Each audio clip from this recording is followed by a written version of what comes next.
Hello everyone, welcome to Hitesh easy. Friends, इस video में फिर से हम सॉल्व करने वाले हैं protected cultivation important MCQs. Previous video अगर आपने नहीं देखे हैं तो लिंक आपको डिस्क्रिप्शन में मिल जाएगा, जहां से जाकर आप लोग वीडियोस देख लीजिएगा। आप लोग की डिमांड पर मैं क्वेश्चन इंग्लिश को हिंदी में भी कन्वर्ट करके लाया हूँ गूगल से, क्योंकि बच्चों का डिमांड था कि सर हिंदी में भी क्वेश्चन एटलीस्ट अपलोड कीजिए। आप पढ़िए इंग्लिश में, बट हिंदी में साइड में लिखा रहा है, तो हिंदी में भी मैंने गूगल ट्रांसलेट कर दिया है। So question number 1, what should be the direction of the poly house. Poly house का जो डायरेक्शन है वो क्या होना चाहिए? नॉर्थ से साउथ होना चाहिए, नॉर्थ टू ईस्ट होना चाहिए, साउथ टू ईस्ट या साउथ टू वेस्ट। ठीक है, पॉली हाउस की दिशा क्या होनी चाहिए? जैसे north south, north east, south east या south west. Option number A क्या हो जाएगा? North south. North south direction में जो सन का रेज है बहुत ज़्यादा आता है, ठीक है, मैक्सिमम सन रेज आपको मिलती है, लाइट मिलती है, तो ऑप्शन नंबर ए क्या हो जाएगा? North south. अगर नॉर्थ साउथ ऑप्शन में नहीं रहे, ईस्ट और वेस्ट रहे, तो आप लोग ईस्ट वेस्ट भी लगाइएगा, वो भी सही है। ठीक है, दोनों डायरेक्शन में आपका हो सकता है, ईस्ट टू वेस्ट और north to south, both are correct. कोई भी ऑप्शन रहेगा वो आप लगा के आइएगा। Then question number 2, rose type suitable for growing under greenhouse. कौन से प्रकार के रोज होते हैं, मतलब गुलाब की प्रजातियां होती हैं जो कि सुटेबल होती हैं अंडर ग्रीन हाउस में कल्टीवेट करने के लिए? Standard rose, spray rose, both A and B, या नॉन ऑफ दी अबव। ठीक है, which type of rose is suitable for growing under greenhouse? So standard rose as well as spray rose means both. Option number C क्या हो जाएगा? Correct, दोनों suitable होते हैं for growing under green houses.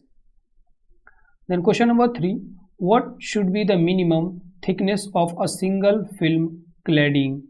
Single film cladding, ultraviolet low density polyethylene, UVLDPE full form याद रख लीजिए, ultraviolet low density polyethylene.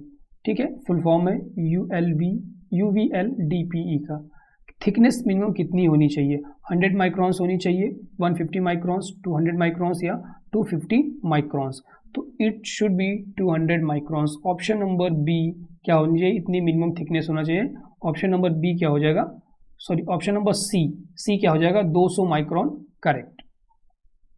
Then question number 4, what is the purpose of propagation case? Propagation case का purpose क्या है? Propagation, proper germination, proper rooting, proper sprouting या all of the above. ठीक है, अभी आप लग रहा होगा कि प्रॉपर जर्मिनेशन, रूटिंग, स्प्राउटिंग सभी आपका सही ऑप्शन होगा, बट नहीं, प्रोपगेशन केस का मेन जो पर्पस होता है वो होता है प्रॉपर रूटिंग। जो रूट्स हैं उनको प्रॉपरली डेवलप कर सके, उसके बाद देन हार्डनिंग उनकी हो सके इन्वायरमेंट में, ठीक, इन्वायरमेंट के लिए, ताकि वो हार्ड हो सके। ऑप्शन नंबर बी क्या हो जाएगा? Correct, proper routing. Then question number 5, what is gable? Gable क्या है? ठीक है, पूछा क्या है? What is gable? गैबल क्या है? Transparent cover of the green house, transparent wall of the green house, transparent material mounted on the walls and roofs of the green house, या नॉन ऑफ द अबव। सो गैबल एक क्या है? Component है, component है green house का। ठीक है, गैबल क्या है? एक कंपोनेंट है ग्रीन हाउस का। जैसे रूफ हो गया, क्लैडिंग मटेरियल हो गया, ये सभी क्या है? कंपोनेंट है। गटर हो गया, ये सभी कंपोनेंट है ग्रीन हाउस। उस तरह गैबल भी एक कंपोनेंट ग्रीन हाउस का। बस गैबल होता क्या है? Transparent cover of the green house. जो ग्रीन हाउस का ट्रांसपेरेंट कवर होता है वो होता है नहीं, तो वो हमारा ट्रांसपेरेंट कवर ग्रीन हाउस का क्या होता है? रूफ, छत। ठीक है, transparent wall of the green house, ये क्या होता है? ये होता है गैबल। ठीक है, ये क्या होगा? गैबल। और ये transparent material mounted on the walls and roof of the green house से बोलेंगे क्लैडिंग मटेरियल। क्लैडिंग मटेरियल बहुत इंपॉर्टेंट है, आप लोग ये लिख लीजिए। ठीक है, तो ऑप्शन नंबर यहाँ पर बी क्या हो जाएगा? Correct, transparent wall of a green house. Green house की पारदर्शी दीवार को गैबल बोलते हैं। जो ट्रांसपेरेंट कवर होता है ग्रीन हाउस का उसे बोलते हैं रूफ, छत बोल दे जिसे। Transparent material mounted on the green wall, जो भी लगाई जाती है दीवारों पर, उसे बोलते हैं क्लैडिंग मटेरियल। ठीक है, then question number 6, dead load covers. जो डेड लोड होता है, काफ़ी जैसे लाइव लोड, डेड लोड कुछ, ठीक है, होते हैं, तो वो किस चीज़ को कवर करते हैं? स्ट्रक्चर जब आप टाइप पढ़ेंगे ग्रीन हाउस को तो वहाँ से आपको ये सब चीज़ें मिलेंगी। वो किन किन चीज़ों को कवर करता है? All permanent constructions, cladding, heating and cooling equipments, all fixed service equipment to the frame, या ऑल ऑफ द अबव। ठीक है, सो डेड लोड होता है, उसमें क्या क्या चीज़ इंक्लूड होता है? सभी permanent constructions, cladding, heating, cooling equipments, all fixed services. Means option number आपका डी क्या हो जाएगा यहाँ पर? करेक्ट, उपयुक्त सभी। ठीक है, डी ऑप्शन नंबर डी क्या हो जाएगा, उपयुक्त सभी। Then question number 7, what is the light transmission of fibre glass. Fibre glass की जो लाइट ट्रांसमिशन परसेंटेज है वो कितना होता है। तो जितने भी हमारे मटेरियल यूज होता है प्रोटेक्टेड कल्टीवेशन में, उन सभी के बारे में थोड़ा सा जान लेते हैं। ठीक है, अगर बात करते हैं लाइट दो प्रकार का ट्रांसमिशन, एक होता है लाइट ट्रांसमिशन, ठीक है, एक होता है हीट। ठीक है, दोनों डिफरेंट चीज़ों के लिए अलग अलग हैं। देखिए, लाइट ट्रांसमिशन जितनी भी चीज़ें हैं, चाहे आपका पॉलीथाइलिन हो, ठीक है, या यूवी रेसिस्टेंट पॉलीथाइलिन हो, या डबल स्ट्रेंथ ग्लास हो, फाइबर ग्लास हो, पॉलीकार्बोनेट हो, या टेडलर कोडेड फाइबर ग्लास हो, सभी का जो ट्रांसमिशन लाइट ट्रांसमिशन होता है वो 90% होता है। ठीक है, कितना होता है, 90%। ठीक है, और कुछ इंपॉर्टेंट चीज़ बताऊंगा, सुन लीजिएगा उसको भी। कितना होता है, 90%। लाइट ट्रांसमिशन जितना भी मटेरियल होता है, यूज़ किया जाता है, उसका सभी का 90% लाइट ट्रांसमिशन हमारा होता है। अब बात करते हैं हीट ट्रांसमिशन की। अगर बात करें पॉलीकार्बोनेट की, सॉरी पॉलीथाइलिन, ठीक है, पॉलीथाइलिन का जो लाइट ट्रांसमिशन, अगर हम लाइट ट्रांसमिशन तो 90% इसका भी होता है। हीट ट्रांसमिशन की बात करें तो हीट ट्रांसमिशन इसका 70% होता है। ठीक है, कितना होता है, 70% हीट ट्रांसमिशन होता है। उसके बाद फाइबर ग्लास की बात करें, फाइबर ग्लास, ठीक है, फाइबर ग्लास के बाद डबल स्ट्रेंथ ग्लास होता है, एक डबल स्ट्रेंथ ग्लास, लिख लीजिएगा डी, डबल स्ट्रेंथ ग्लास। ठीक है, इनका 5% होता है। कितना होता है, हीट ट्रांसमिट 5% होता है। एक होता है Tedlar coated fibre glass, Tedlar coated fibre glass, ठीक है, फाइबर ग्लास, इसका भी 5% होता है। ठीक है, कितना होता है, 5%।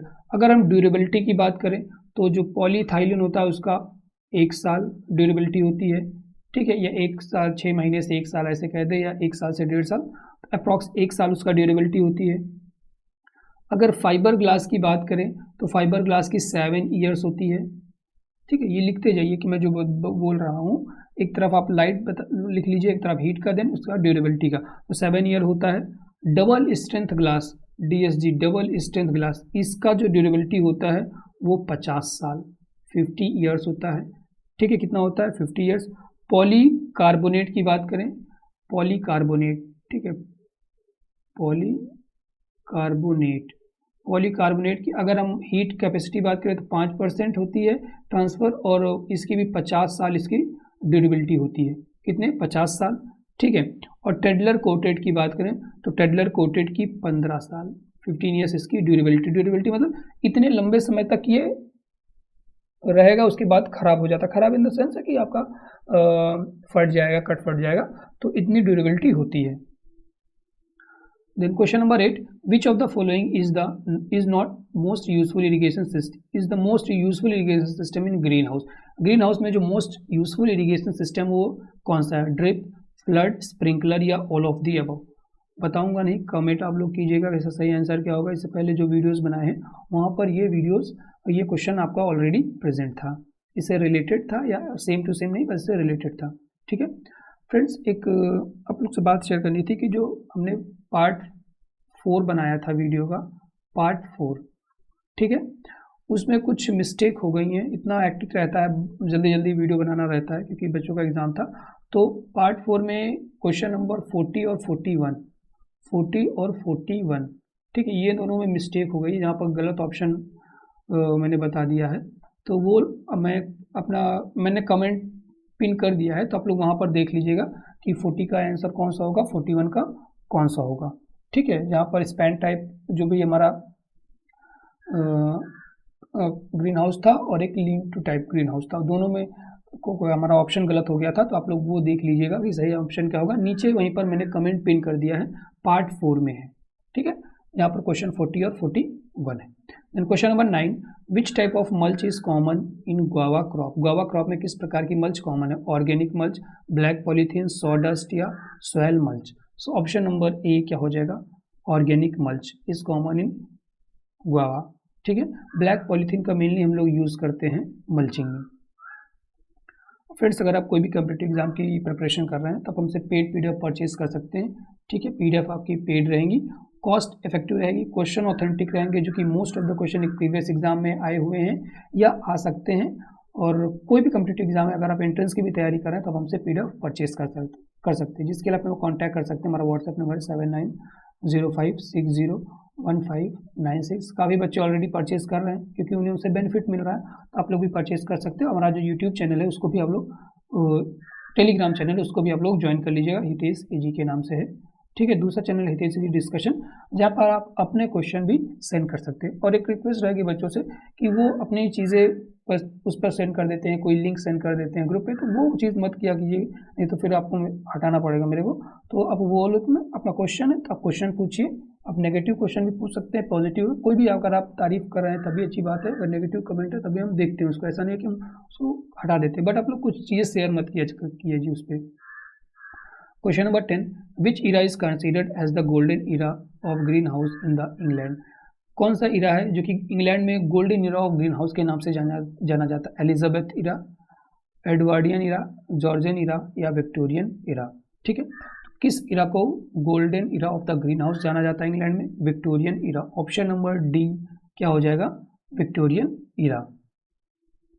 Then question number 11, which is not a component of protected cultivation? कौन सा कंपोनेंट नहीं है प्रोटेक्टेड कल्टीवेशन का? प्रीवियस जो वीडियोज़ हैं फ्रेंड्स, 5 पार्ट मैंने प्रीवियसली बना दिए हैं, पार्ट 5 तक, ठीक है। 1 2 3 4 5, ये पार्ट 6 है, तो पाँचों पार्ट आप लोग जरूर देख लीजिएगा, बहुत इंपॉर्टेंट है। क्वेश्चन BSc एग्रीकल्चर जो सेमेस्टर होता है मूलनी, वहाँ पर क्वेश्चन प्रीवियसली रिपीट होते हैं, ठीक है। हो सकता है ऑप्शन आपका ऊपर नीचे हो जाएगा, बट वीडियो आप लोग जरूर देख लीजिएगा। कौन सा कंपोनेंट नहीं है प्रोटेक्टेड कल्टीवेशन का? ड्रिप, शेड, लो टनल या नॉन ऑफ द अबव? तो ड्रिप हमारा कंपोनेंट है, शेड भी कंपोनेंट है और लो टनल भी कंपोनेंट है प्रोटेक्टेड कल्टीवेशन का। मिस ऑप्शन नंबर आपका डी यहाँ पर क्या हो जाएगा? Correct, none of the above. Then question number 12, the main purpose of shade net greenhouse is? ठीक है, main purpose shade net house का क्या होता है? Hardening plants, plant propagation, nursery rising या ऑल ऑफ द अबव, ठीक है। तो मेन पर्पस क्या होता है? इंपॉर्टेंट क्वेश्चन है, ठीक है। शेड नेट का कि प्लांट को हार्डन करना ताकि वो जो इन्वायरमेंट है उसको वो अडॉप्ट कर सके, ठीक है, ताकि वो एक्लिमेटाइज कर सके अपने आप को जब वो नॉर्मल इन्वायरमेंट में आए। Then question number 13, drip irrigation is? जो ड्रिप इरिगेशन है वो लो प्रेशर इरिगेशन सिस्टम है, मीडियम प्रेशर है या हाई प्रेशर है, या इनमें से कोई नहीं, ठीक है। तो ड्रिप हमारा क्या है? एक लो प्रेशर इरिगेशन सिस्टम है। ऑप्शन नंबर ए क्या हो जाएगा? करेक्ट, ठीक है। इसे हम लोग जो हिंदी में बोलते हैं टपक टपक, जो बूंद बूंद सिंचाई होती है उसे बोलते हैं, या टैकल इरिगेशन के नाम से भी जाना जाता है। Then question number 14, porosity of paddy is? Porosity of paddy का पोरोसिटी परसेंटेज में है, ठीक है। ये कितना है? परसेंटेज में सभी वैल्यूज दी हुई हैं। ये आपका सेकेंडरी एग्रीकल्चर से क्वेश्चन है, ठीक है। पोरोसिटी पैडी में कितना है? क्या बोलते हैं सर? दृढ़ता धान में कितनी होती है? 50 to 55%, 65 to 70, 48 to 50 या 40 to 45%, ठीक है। तो देखिए कॉर्न की होती है 40 to 45, कॉर्न मतलब मेज या आप कह लीजिए, ठीक है। मेज की कितनी होती है? 40 to 45। पैडी की बात करें तो ऑप्शन नंबर सी आपका क्या हो जाएगा? 80 to 50% जो पोरोसिटी होती है वो पैडी में होती है। वीट की बात करें तो 50 to 55 होती है, और ओट की बात करें, ओट, ठीक है, जई जिसे बोलते हैं, तो उसकी कितनी होती है? 65 to 70%। यहाँ पर ऑप्शन नंबर सी क्या हो जाएगा? पैडी का correct, 48 to 50। Then question number 50, what is the full form of LSU dryer? LSU dryer का फुल फॉर्म क्या है? Louisiana State University dryer, long super utility dryer, life supportive utility dryer, ठीक है।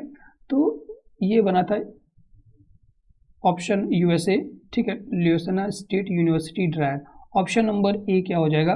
Correct, Louisiana state ही रहेगा, राज्य नहीं रहेगा। अगर वहाँ लिख कर आएगा तो वहाँ राज्य नहीं लिखा रहेगा, स्टेट ही लिखा रहेगा, क्योंकि मैंने यहाँ गूगल से ट्रांसलेट किया तो इसलिए लिख गया है, ठीक है। State, Louisiana State University dryer. Option number A क्या हो जाएगा? करेक्ट, ठीक है, ऑप्शन नंबर ए करेक्ट हो जाएगा। और फ्रेंड्स, प्रीवियस वीडियो अगर आपने नहीं देखे तो लिंक आपको मैं डिस्क्रिप्शन में दे दूंगा, वहाँ से जाकर वीडियोस जरूर देख लीजिएगा, जो पूरी प्लेलिस्ट है उसको देख लीजिएगा। इस वीडियो में इतना ही, अगले वीडियो में फिर मिलेंगे एक नए टॉपिक के साथ।